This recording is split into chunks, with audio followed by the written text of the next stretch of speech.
Hey everyone, welcome to a cocktail of yarn. If you're new to my channel, I'm here with knitting tips, tricks and tutorials every week. However, this week is a little different. This week I'm here to discuss knitting trends for summer 2026.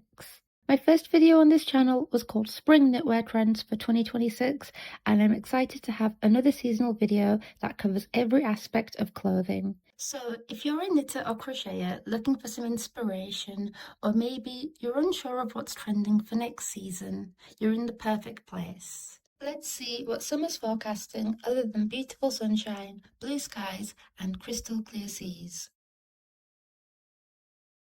To kick us off, let's talk about fitting.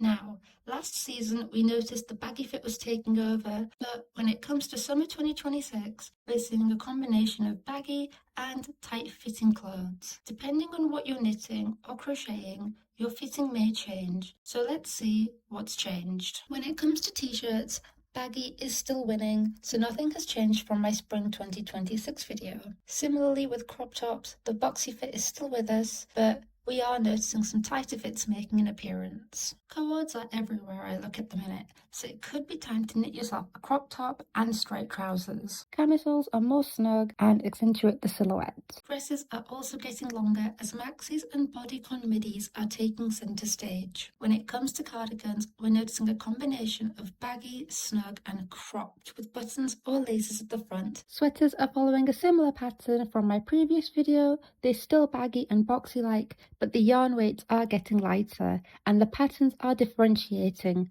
I'll go into this later on in the video. In my last video, we noticed an increase in round necks and crew necks, but when it comes to summer 2026, we're noticing necklines becoming increasingly deeper. T-shirts are currently available in both round and scoop neck styles. A round neck is a circular neckline and a scoop neckline is a circular neck that's deeper and wider. When it comes to cropped items, we're noticing a combination of scoop necks and V-necks. Camisoles have a combination of halter straps, deep V-necks, and scoop necks. Dresses include V-necks, scoops, halters, and off-the-shoulder necklines. In my previous video, we saw Y2K knitwear trending. How is this shaping up to summer 2026?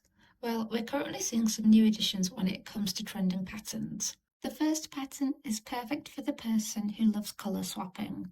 This gorgeous wavy chevron stitch is featured in multiple clothing items at the moment. Moving on to the second trend. If you're someone who loves intricate details and working with the thinnest of yarns, this trend could be perfect for you. We're noticing lace projects trending. Whether you plan on creating a cropped clothing item, jacket, shawl, cardigan, dress or blouse, lace patterns are taking over this summer. You can add a touch of personality to your knits by embroidering different pieces. Try it out on a blouse, cardigan, t-shirt or a different project you have in mind. If you want to add more texture to your project, rather than alternating your stitches or colours, you can add eyelets or holds. We've seen this trend before and it's slipped its way into summer. That is the striped pattern we saw earlier on in my spring video. Yes, they're still around with different line weights and colour variations. In my spring 2026 video, we looked at different stitch patterns. This included the waffle stitch, rib stitch and cable stitch. So how are these shaping up in summer and have we noticed any changes? If you're feeling adventurous, you can try alternating stitches to create texture and depth into your project. As we're getting closer to summer, we're noticing more clothing pieces and projects including a combination of different stitches. I'm noticing a lot of ribbed patterns at the minute and some stitches that add three-dimensional effects such as the seeded rib stitch. You could also try the chevron seeded stitch. Depending on your project type, you might be thinking of which yarn to work with. And with summer cropping up, it's a no-brainer that the sun will be out. So when it comes to knitting, you could look into lightweight yarns that are breathable. Because let's be honest, summer means sweat and we don't want our knits sticking to us. In terms of yarn weight, try looking for fingering, sport, and DK yarns. When it comes to the type of yarns you could try and find cotton and linen blends. These are great for breathability, and the same can be said with silk and bamboo yarn. Of course, these are some recommendations. If you're following a specific project, please follow what the project specifies. We've looked into the different types of yarns you could try, so let's move on to some colour inspiration. We're forecasting colours from the spring trends video, including powder blue, buttercup, pastel yellow and fuchsia pink. In terms of neutrals, we're seeing black, white and chocolate brown as a combination. But we've also got some newcomers. For summer, we're noticing rich ultramarine bold blues, striking reds, olive green, forest green, turquoise and pink. In terms of colour palettes, we're noticing a lot of colour blocking, so expect different pieces to be the same colour, especially when it comes to brighter colours such as buttercup, ultramarine, pink and forest green.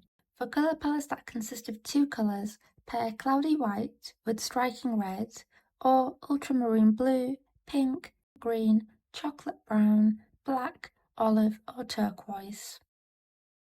When it comes to triple colour palettes, try using white, blue and red, white, pink and red, white, black and chocolate, white, powder blue and ultramarine, forest green, pink and white, or try turquoise, chocolate and white or another blue shade. When it comes to quadruple colour palettes, you could pair pastel yellow, striking red, powder blue and pink, red, fuchsia, pink and white, ultramarine, turquoise, powder blue and white, brown, pink, fuchsia, pastel yellow, and that brings us to the end of our summer 2026 trends. Let me know in the comments if there are any colour palettes or trends you're excited for. Maybe I missed something, or there's something you want me to talk about. I'd love to hear from you.